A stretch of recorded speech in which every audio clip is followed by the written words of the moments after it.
Good afternoon, Professor Hinsey and classmates. Today I'll be talking about professional disposition, which is something that us aspiring teachers and professional teachers have to uphold. According to the GCU Professional Disposition Standards, God puts teaching into our hearts, so we must be faithful and dedicated when we are in this profession.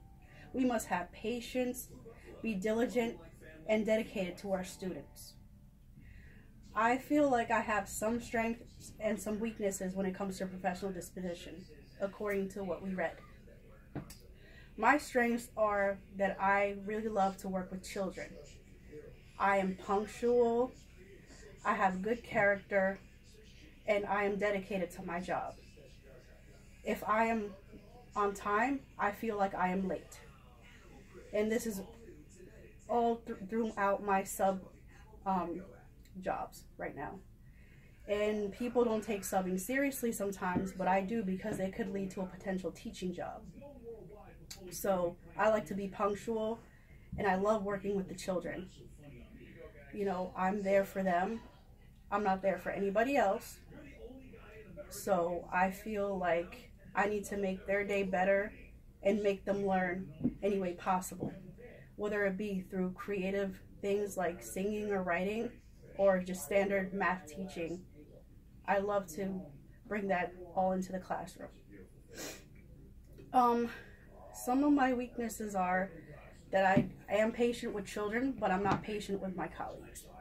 If I have to explain to you one thing over and over again, that's something I do not like to do, because I feel like you're an adult, so you should already know. My disability is one of those things. Like, if I have to keep explaining to you what I can or cannot do, I run out of patience. And I think that's my biggest weakness when it comes to academic and professional disposition.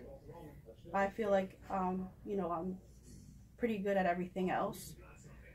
How I would try to correct this in my first year of teaching, before even stepping into the classroom, is talking to other teachers and, you know, learning what they do when it comes to collaborating with colleagues. And if the colleague doesn't understand or doesn't agree with something, how do they handle it?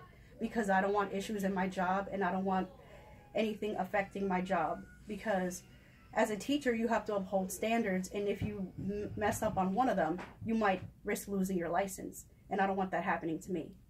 So I would have to research and talk to other colleagues and see what they do. And of course, teachers with disabilities, see what they do and how they implement stuff into their classroom and how they discuss with their colleagues. We as teachers have to get a lot of performance evaluations from administrators and from the Board of Education. So that's going to be a nervous part of my job. I could admit to that. But I would like to, from the beginning, ask questions and learn what I need to do and what's expected of me. And if I need to evaluate things or be reevaluated, and I would try to do this in the calmest of manner, maybe have conversations with the administrators. What can I do better? What did I do wrong here?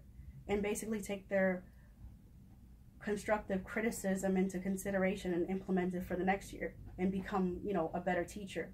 Because we're teachers and we focus on students, we teach them, but we are also learning with trainings and with professional development and all that.